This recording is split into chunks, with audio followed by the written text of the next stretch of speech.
어렸을 때 시골에 살다 보니까 마을에 유치원이 딱 하나밖에 없었어요. 그리고 태권도장 같은 건 있지도 않았죠. 그러니까 아이들이 뭘 하냐면 유치원을 다니지 않는 친구들도 많았고 그냥 뭐 논으로 산으로 둘러 그냥 놀러 다니는 친구들 많았습니다. 하루 일과가 뭐였냐면 파리를 잡아요. 동네 시골에 되니까 파리가 많거든요. 뭐 다 이제 푸세식이니까 그래서 파리를 이게 막 잡아요. 그래가지고 이제 주머니에 넣거나 어디에 가지고 있다가 핀을 구부러뜨려서 거기다 꽂고 끝에다가 이제 실을 매달아 작대기에다 이렇게 들고 이렇게 가서 논에다가 이렇게 대고 있으면 개구리가 물어요. 그럼 개구리를 낚아가지고 다리를 잡고 계속 이러고 이렇게 놀러 다니면서 이렇게 하는, 아마 저보다 좀 연배가 있으신 분은 다 이렇게 노셨을 거라 생각해요. 그리고 뭐 메뚜기도 잡고 또랑에서 놀기도 했습니다. 그러다가 갑자기 마을에 태권도장이 생긴 거예요. 그러면서 이제 아이들이 태권도장을 다니기 시작했죠. 정말 재밌었어요. 열심히 다녔어요. 유치부는 오전에만 하는데 저는 이제 오후에 하는 초등부반도 가고, 그리고 그 오후 그 다음에 하는 이제 중등부반도 가고 저녁에 하는 성인부반까지 갔어요. 할 것도 없었고 너무 재밌어서 계속 가죠. 아침에 갔다가 집에 왔다가 점심에 갔다가 집에 왔다가 또 저녁에 갔다가 집에 왔다가 계속 하니까 이제 나중에 사범님 얘기하더라고요. 오지 마 너.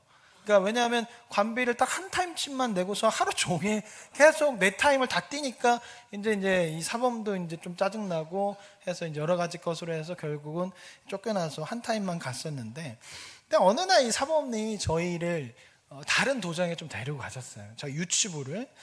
그때는 몰랐는데 그러니까 아마 도장 깨기를 하고 싶었던 것 같아요. 내가 키웠던 애들이 이 정도로 강해라고 해서 자기 동기들이 하는 그 읍내에 있는 태권도장으로 간 거죠. 그런데 시골에 사는 사람들이 읍내에 있는 애들보다 좀 깡이 있어요. 왜냐하면 맨날 하는 게 뭐 넘어지고 넘어뜨리고 다치고 그래도 울지 않는 거죠. 그래서 이제 잘 울지 않으니까 겨루기를 하기 위해서 읍내에 있는 도장을 이제 돌아다니는데 첫 번째 갔던 곳은 좀 작았어요. 지하였던 것 같아요. 어두웠거든요. 그래서 겨루기를 했는데 예상한 대로 저희가 이겼죠. 그러니까 그 읍내에 사는 애들은 발차기로 얼굴 한 대 맞았다 울더라고요. 그리고 살짝 밀었는데 또 울더라고요. 그래서 이게 뭐야? 우리도 당황스럽고. 그래서 그냥 그렇게 끝났어요. 그랬더니 이제 그쪽에 있는 사범님이 좀 그랬는지 씨름을 하자라고 했는데, 당시에 제가 좀 덩치가 더 컸습니다. 더 어린 취급형은 힘도 세고 덩치도 크고, 또 그걸 알았어요. 제가 7살이었지만 다리가 좁아지는 순간 발을 걸면 넘어진다는 것을 그때 알았어요. 그래서 이제 제가 다 이겨서 씨름도 이겨서 저희 사범님이 굉장히 신나했어요. 그리고 이제 두 번째로 갔는데, 두 번째는 2층이었고 굉장히 밝았고 사람들도 좀 많은 큰 곳이어서 사범님이 두 분이 계시더라고요. 그리고 가서 또 대련했지만 역시나 저희가 이겼죠. 발차기 한 대 또 맞고 울고 뭐 쓰러지고 울고 그래서 했는데, 갑자기 저희 사범님이 그쪽에 있는 사범님과 어디를 가신다고 하고 저희만 두고 가셨어요. 그래서 저희랑 그쪽에 있던 남아있던 사범님 한 분이 계셨는데 갑자기 이 사범님이 무섭게 돌변했어요. 그러니까 저희 사범님하고 있을 때는 괜찮았는데 저희 사범님에 가자마자 다 엎드리라고, 아무것도 하지 말라고, 니네 사범 올 때까지 움직이지 말라고, 그래서 그 매트에 계속 엎드려 있어야 되는 거예요. 화장실도 못 가게 하고 아무 얘기도 하지 못하게. 근데 7살짜리가 얼마나 말하고 싶어요. 여러분 집에 7살짜리를 다 키워봐서 아실 테지만 가만히 있으라고 해도 가만히 있지 못하고 빨리 자 조용히 해도 자기는 이렇게 웃으면서 막 이렇게 하는 게 7살인데, 그런 7살들이 모여 있는데 거기서 말도 하지 말고 움직이지 말라니까 얼마나 힘들어요. 그래서 계속 말을 하다가 아무 움직이지 마 계속 이렇게 되니까 결국 화장실도 못 가고 그런 상태가 됐는데, 문제는 사범님이 너무 늦게 오셨어요. 잠깐 갔다 오신다고 했는데 굉장히 오랜 시간 동안 오지 않으니까 너무 힘든 거예요. 우리를 도대체 여기 왜 부른 거야? 빨리 나가고 싶은 거죠. 근데 갑자기 오줌이 너무 마려웠어요. 그래서 빨리 오길 바랐는데 이제는 안 되겠다, 나는 그냥 바지 싸야겠다라고 싶은 생각이 들 때 사범님 오셨어요. 그러니까 갑자기 그 우리를 무섭게 했던 사범님이 착해졌고 저희는 억압에서 풀려났죠. 그래서 저는 바로 화장실을 가서 이제 오줌을 싸고 다시 평안을 찾는 그런 시간이 있었는데, 오늘 왜 좀 이런 이야기를 시작하냐면 오늘 말씀에서도 이와 비슷한 상황 가운데 오시는 분에 대한 얘기가 나오기 때문에 그렇습니다. 지난주에 이어서 계속해서 이사야 말씀을 좀 나누고 있는데 8월 동안에는 우리가 매일 성경 본문을 따라서 계속 설교를 하기 때문에 이사야서 말씀을 나눌 거예요. 근데 이사야서 말씀을 계속 묵상해 오신 분은 좀 아실 거예요. 왜 자꾸 심판에 대한 이야기만 나오는 거야?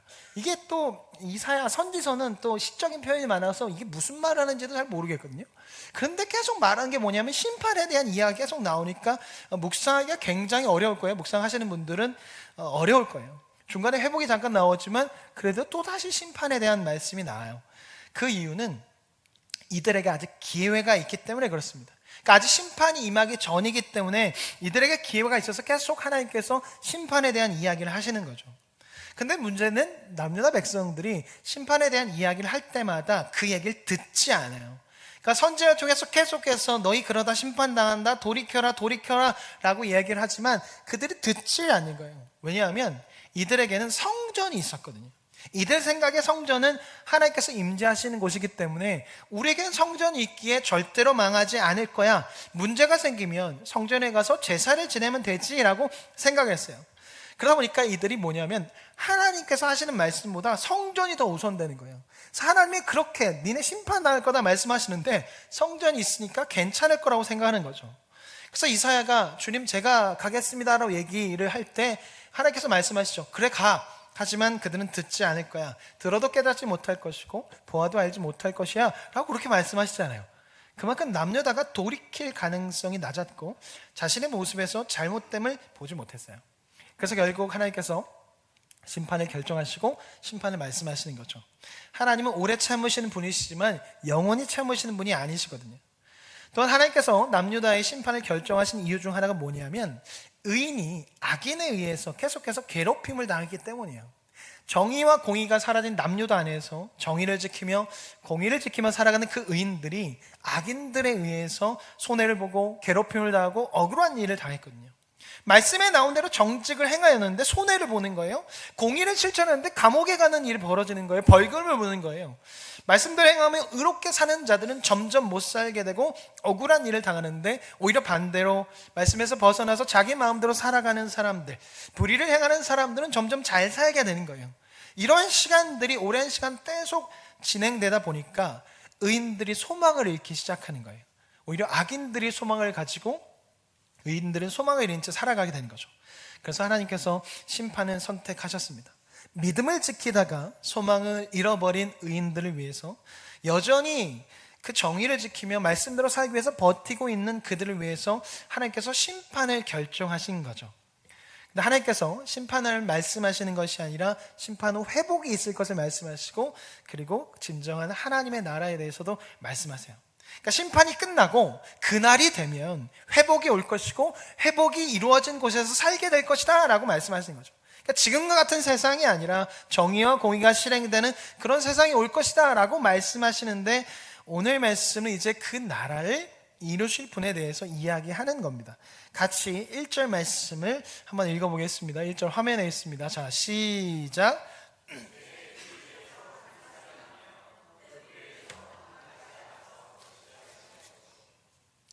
1절 말씀은 이제 오시게 될 분에 대한 표현인데 자세히 보면 이 표현이 좀 이상해요. 보통 우리 생각에 뿌리에서 줄기가 나고 줄기에서 가지가 나고 가지에서 잎이 나고 그리고 열매가 나는데 1절에 보면 이 모든 것이 생략되고 줄기에서 싹이 난다고 하고 뿌리에서 갑자기 가지가 나서 결실을 맺는데요. 이게 이해가 안 되더라고요. 저는 지금 여러분의 표정 보면 그게 뭐가 이해가 안 되라는 표정인 것 같은데 저는 이해가 안 돼서 그림을 그려봤어요. 화면 넘겨주시면 제가 그린 그림인데 오른쪽이 이제 줄기에서 싹이 난 건데 뿌리가 없는데 어떻게 줄기에서만 싹이 나지? 라는 생각을 하고 또 오른쪽은 이제 오른쪽은 뿌리에서 이제 싹이 난 건데 이것도 말이 안 되는 거죠. 아무리 그림을 그려봐도 이게 무슨 말인지 몰라서 고민하다가 원어를 좀 살펴보니까 좀 이해가 됐는데 이새 줄기에서 줄기라는 말이 원어를 보면 계자라는 히브리어가 사용됐거든요. 근데 이 계자가 어디서 파생된 단어냐면 베다, 베어, 넘기다라는 뜻을 가진 가자르라는 동사에서 파생됐어요. 그래서 이 줄기라는 것은 그냥 줄기도 되지만 베어 넘겨지고 난 후에 줄기라는 뜻이 있어요. 윗둥은 나라고 밑에만 남아있는 줄기. 그래서 나무로 따지면 그루터기가 되는 거죠. 그래서 이 줄기라는 말은 이 나무가 베어져서 뿌리만 남은 밑둥만 남아있는 그 그루터기를 말하는 단어이기도 해요. 이렇게 되면 그 다음에 나오는 뿌리에서 한 가지가 났다는 말도 무슨 말인지 이해가 되죠. 뿌리에서 가지가 났다는 것은 그루터기에서 갑자기 싹이 나서 올라왔다는 것을 말하는 거죠. 넘겨주시면 우리가 아시다시피 그루터기, 앞에서 설명한 것처럼 그루터기라는 것은 나무가 베어지고 난 후의 상태, 그래서 살아있지 않고 죽어있는 것 같은 상태, 아무것도 없이 밑동만 남아있는 것 같은 상태가 그루터기죠. 그래서 생명이 없는 것 같고 생명이 다한 것 같은 상황이라 저기에서 뭐가 나오겠는가라는 생각이 드는 것이 그루터기입니다. 그런데 하나님께서 말씀하시기를 그 그루터기에서 싹이 나오고 가지가 나와서 다시 자라기 시작하고 열매가 맺기 시작한다는 거예요. 이렇게를 통해서 1절을 보면 이새 그루터기에서 싹이 날 것이고 한 싹이 날 것이고 그 그루터기에서 한 가지가 나서 열매를 맺을 것이다, 그것을 이룰 것이다가 돼요. 이것을 조금 더 풀어하면 아무것도 보이지 않고 변하지 않을 것 같은 상황 속에서 하나님의 일하심이 시작될 것이고, 아무것도 보이지 않고 변하지 않을 것 같은 상황 속에서 이제 한 사람이 나타나 그 결실을 맺게 될 것이고 하나님의 일을 이루실 것이다가 되는 것이 바로 1절의 말씀입니다. 사실 남유다 안에서 의인으로 살아가는 사람들에게는 희망이 보이지 않았을 거예요. 도대체 하나님의 일하심이 언제 나타난다는 것일까?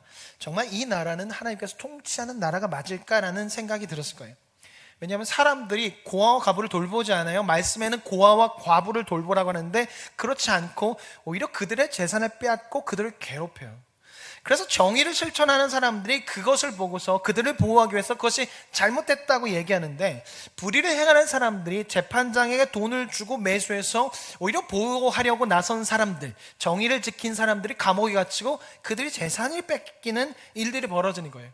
또한 불의를 행하는 사람들이 가난한 자들에게 과도한 이자를 물리고 돈을 꺼줘요.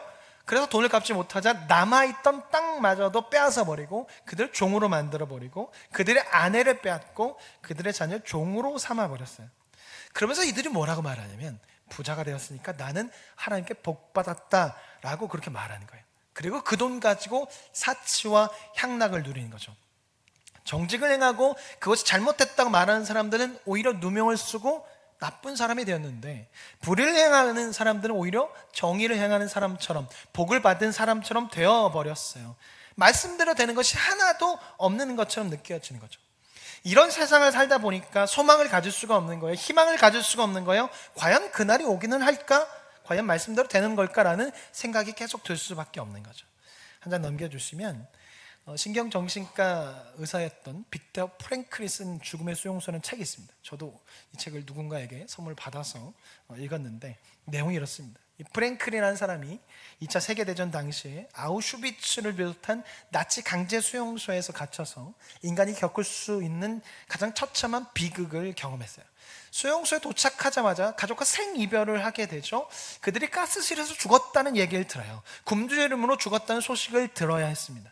영화의 추위 속에서 누더기 같은 옷 하나 걸치고 매일 새벽마다 무엇을 하냐면 얼어붙은 땅을 패치면서 강제 노역을 해야 했어요. 하루에 주어진 식사는 건더기 없는 묽은 수프 하나, 그리고 작은 빵 한 조각이 다였어요. 인간의 존엄성이 완전히 짓밟히고 이름 대신 가슴에 붙은 번호로만 불렸어요. 옆에 동료가 계속 죽어나가요. 언제 내가 가스실로 불려갈지 모르는 그런 공포가 매 순간 놀려오는 거죠. 눈을 떠도 절망, 눈을 감아도 절망. 모든 환경과 조건이 나에게 그렇게 말하는 것 같은 거죠. 이제 네 삶은 끝났어, 내게는 아무런 희망이 없어 라고 말하는 것 같고, 마치 그 모습이 모든 것이 없어진 그 그루터기와 같은 상태가 바로 그 수용소에서 삶이었던 거죠.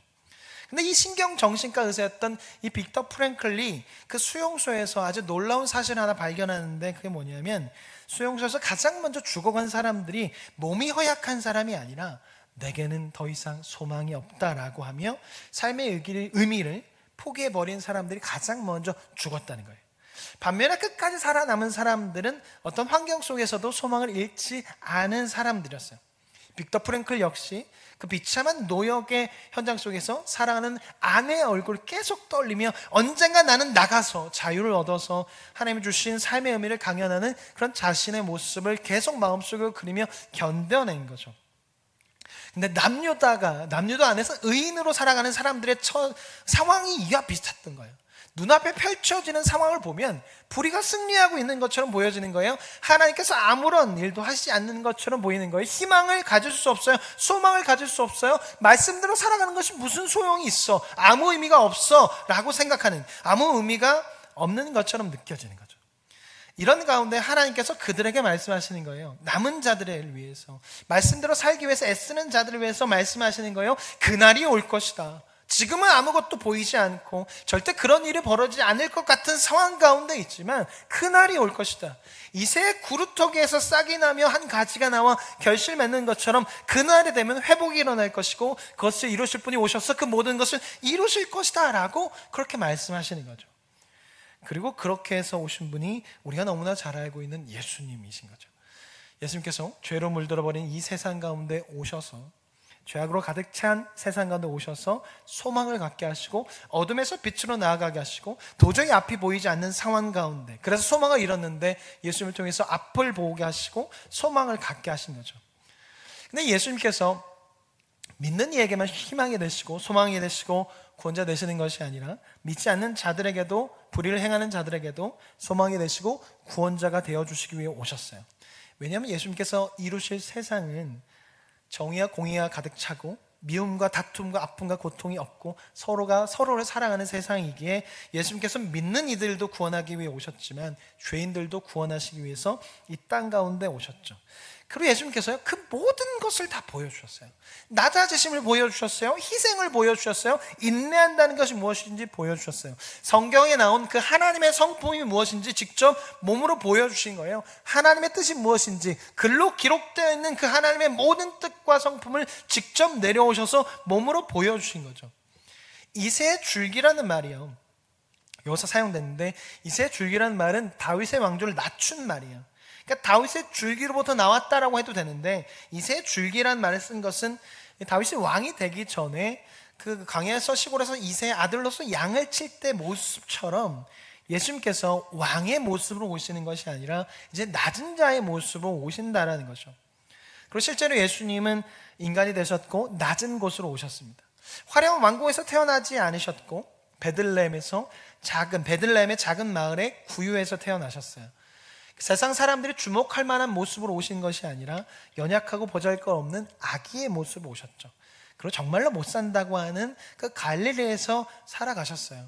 그루터기에서 싹이 나겠느냐라고 사람들이 생각하는 것처럼 예수님을 향해 갈릴리에서 무슨 선한 것이 나겠느냐라고 생각을 한 거죠. 예수님은 분명히 왕으로 오셔도 됐고 왕으로 오셔서 강한 왕이 되셔도 되는데 그렇게 하지 않으셨어요. 우리를 위해서 친히 낮아지셨어요. 낮은 곳에서 누구나 만날 수 있도록 낮은 곳에서 약한 자들을 위해 사셨고 그들을 위해 위로하셨죠. 그리고 그들에게 하나님의 나라를 선포하고 그게 어떤 나라인지를 계속 본인의 삶을 통해서 보여주신 거예요. 미움과 다툼이 없고 원수를 사랑하는 그 모든 것들을 직접 보여주신 거죠. 제자들에게, 사람들에게 보여주심을 통해서 내가 이룰 나라는 이거다, 내가 와서 이루어질 나라, 너희가 살 나라는 이런 나라라는 걸 보여주기 위해서 그분께서 모든 것을 다 희생하시고 감당하고 사시는 거죠. 심지어 그래서 예수님은 자신을 미워하는 사람들을 위해서도 사랑하셨습니다. 그리고 끝내 그 모든 것을 이루기 위해서 십자가에 달려 죽으신 것이죠. 원래 우리가 희망을 가질 수 있는 것이 뭐냐면 바로 이 예수님께서 이 땅 가운데 오셨기 때문에 그래요. 예수님께서 이 땅 가운데 오셔서 그 나라가 임했어요. 그래서 우리가 그 나라, 하나님의 나라 이 땅 가운데서 맛볼 수 있는 거죠. 하나님의 나라, 하나님의 임재가 가득 넘쳐나서 소망을 가질 수 있고 희망을 가질 수 있는 나라가 이 땅 가운데 예수님께서 오심을 통해서 맛볼 수 있기 때문에 우리가 희망을 가질 수 있고 기쁨을 누릴 수 있고 지친 가운데 회복을 누릴 수 있는 거예요. 예배 가운데 주님의 이름을 부를 때 예수님께서 이 땅 가운데 오셔서 구원을 이루셨고 그 하나님의 나라가 이 땅 가운데 임했기 때문에 우리가 이 땅 가운데 고통 중에 있더라도 그 나라를 맛봄을 통해서 힘을 얻을 수 있고 아무것도 못할 것 같은 상황 가운데 있어도 주님의 이름을 부르며 일어날 수 있는 거죠. 세상은 불의로 가득 차 있어요. 악의로 가득 차 있어요. 미움과 시기로 가득 차 있어요. 그래서 너무나 힘든 삶을 살아가는데 우리에게는 그 예수님이 계시다는 거죠. 그리고 예수님께서 성령님을 보내심을 통해서 그 성령을 통해서 위로를 얻고 그 나라를 경험하고 하나님의 임재를 경험하기 때문에 소망을 가질 수가 있는 겁니다. 사랑하는 성도 여러분, 예수님께서 아무런 소망을 가질 수 없는 가운데 소망을 주시기 위해서 이 땅 가운데 오셨어요. 이 땅은 죄로 가득 차 있고 그래서 어둠이 가득하고 그로 인해 소망과 고통과 슬픔이 가득해서 살아가기 힘든데 우리 주님께서 오셔서 우리 마음 가운데 기쁨의 열매를, 감사의 열매를, 소망의 열매를 맺게 하시는 거죠. 그 주님의 이름을 부르십시오. 아무것도 못할 것 같은 상황 가운데 그 주님의 이름을 부르셔야 돼요. 도저히 보이지 않는 상황 가운데 무엇을 해야 되냐면 주님의 이름을 부르셔야 됩니다. 그루터기에서 싹이 나지 않을 것 같고 아무것도 열리지 않을 것 같다라고 그렇게 생각하는데 그런 가운데 싹이 날 거라고 말씀하시는 것처럼 우리의 삶에 절대로 바뀌지 않을 것 같은 그런 상황을 바꿔주시는 분이 주님이시라는 거죠. 사람들이 끝이라고 말해요. 더 이상 이제 안 돼라고 말하는 그 자리에서 하나님은 무엇을 하시냐면 새로운 시작을 만드신다는 거죠. 그래서 우리는 그 주님을 붙들어야 됩니다. 그 주님을 붙드는 성도마다 절망이 끝이 아니에요. 무엇이 시작되냐면 하나님의 역사가 시작되는 자리가 된다는 거죠. 절망 가운데 있을 때 다른 것을 보기 전에 무엇을 하냐면 주님의 이름을 부르십시오. 주님께 이름을 부를 때 그 자리가 소망의 자리가 되고 새로운 것이 시작되는 그 자리가 될 것입니다. 두 번째, 한편으로 또 그런 생각을 들 때가 있어요. 그냥 힘들 때 바로 오셔서 위로해 주시고 해결해 주시면 안 되나? 그냥 바로바로 해 주시면 안 되나? 그러면 나는 더 잘 믿을 것 같은데라는 생각이 들 때가 있어요. 왜 힘든 상황이 계속되고 밑둥이 잘려서 그루터기가 되어서야만 그때 역사하시고 위로하실까라는 생각이 들 때가 있어요. 그럼 우리가 그렇게 말하죠. 하나님 진짜 너무하십니다. 어떻게 나에게 이럴 수 있어요? 내가 하나님을 위해서 뭐든지 다 했고 하나님을 위해서 이렇게 했는데 어떻게 그러실 수 있어요? 도대체 어떻게 하라는 겁니까? 라는 생각을 하게 되고 그렇게 말할 수 있습니다. 당연하죠. 힘들고 어려우니까. 성경에 나온 인물들도 다 그렇게 말했어요. 도저히 이해가 안 가는 거예요. 하나님의 일하심이 너무 느린 것 같고 역사하지 않는 것 같은 거예요. 도대체 왜 그렇게 하시는지 이해가 안 되는 거죠. 그러니까 불평이 나오고 원망이 나올 수밖에 없는 겁니다. 근데 하나님께서 이렇게 하시는 이유는 기다림 없이 고통 없이 결과를 얻고 뭔가 얻고 해결을 하다 보면 인간은 어떻게 하냐면요, 계속 그런 방식의 일하심을 원해요. 그래서 조금만 늦으면 하나님께 불평해요. 조금만 늦으면 하나님께 원망을 해요. 그리고 무엇을 보냐면요, 하나님을 보는 게 아니라 이적과 역사만을 보게 돼요. 그리고 그것이 나의 자랑이 되어서 하나님을 드러내는 것이 아니라 간증을 하거나 무엇을 할 때 나를 드러내게 돼요. 그리고 그것을 가지고 사람 위에 서려고 하게 되죠. 그리고 그것을 가지고 다른 일을 억압하고 괴롭히고 또 다른 고통을 주는 사람이 돼요. 은혜를 받은 사람이 되었는데 그것을 가지고 또 다른 사람을 괴롭히는 자로 변해버려 계속적으로 빠른 응답을 얻게 되면, 이것을 잘 알 수 있는 것이 출애굽하는 이스라엘 백성들을 통해서 이것을 알 수 있습니다. 이스라엘이 애굽을 탈출할 때 무려 10가지 되는 기적을 경험해요.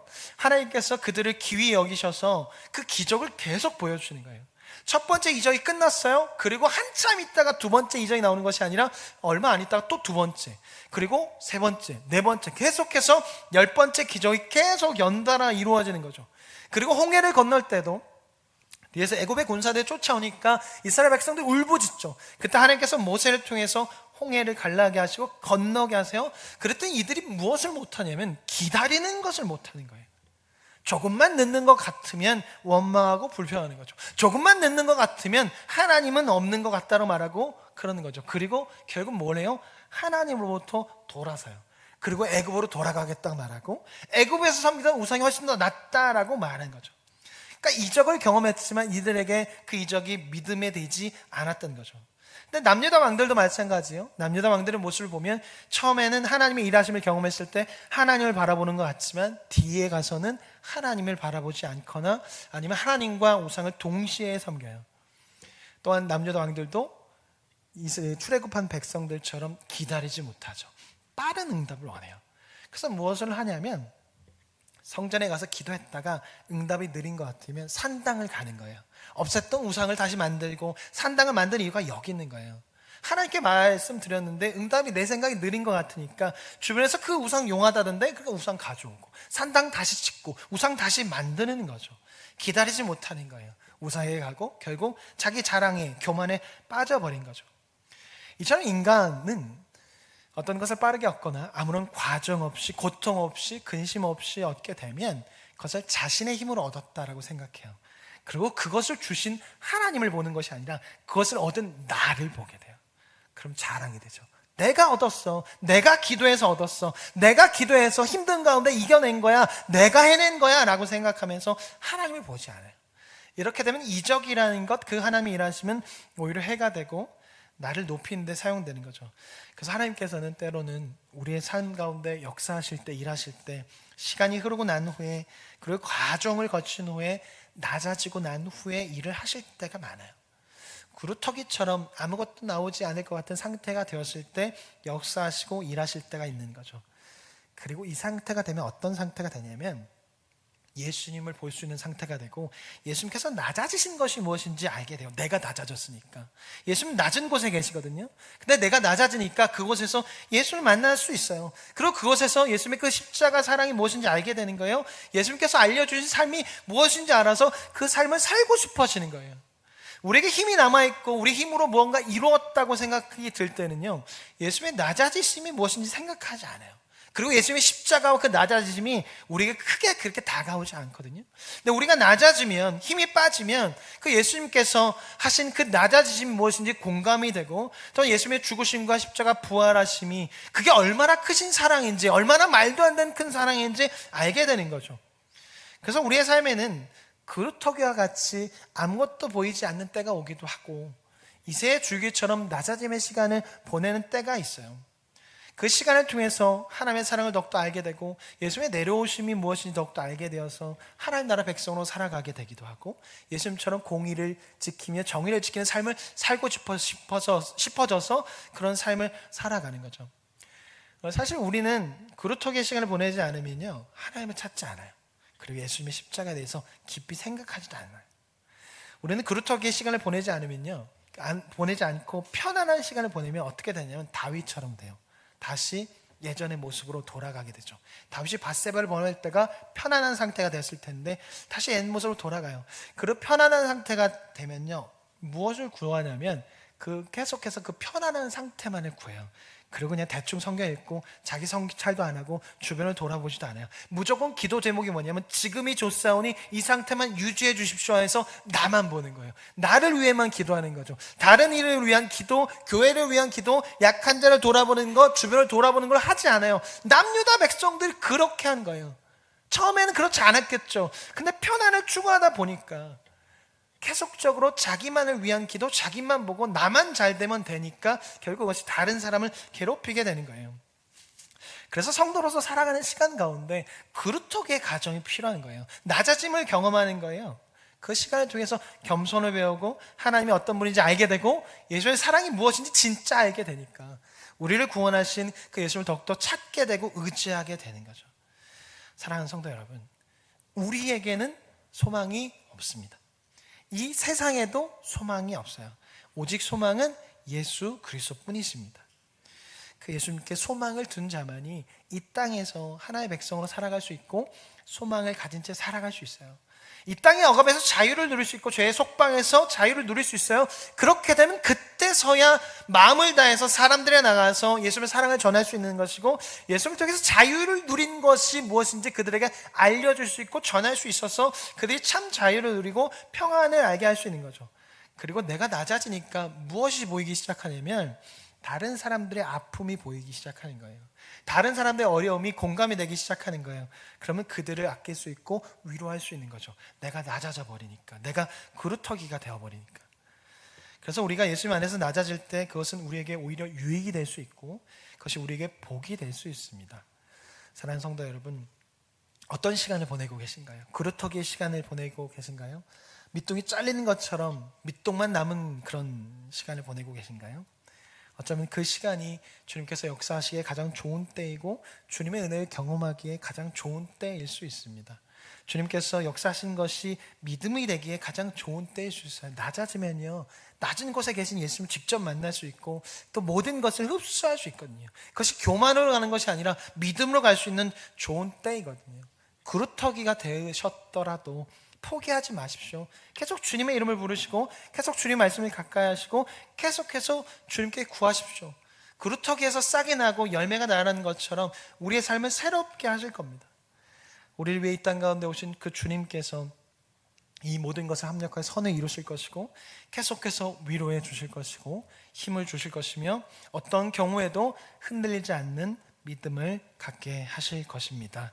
같이 찬양하고 기도할 텐데, 우리가 기도하다 보면 그런 기도를 많이 하는 것 같아요. 저도 그런데 밑둥이 잘려버리면, 그루터기가 되면 되게 비참해요. 우리는 무슨 생각을 하냐면 다시 예전을 떠올려요. 튼튼한 줄기가 있던 그 나무대를 생각해요. 그래서 우리가 기도하는 게 뭐냐면, 하나님 다시 그 나무가 되게 해주세요. 다시 그것을 붙여주셔서 나무였던 그때를 돌아가게 해주세요 라고 기도를 하는데, 하나님의 일하심의 방식이 그렇지 않을 때가 있어요. 그럼 되게 힘들어요.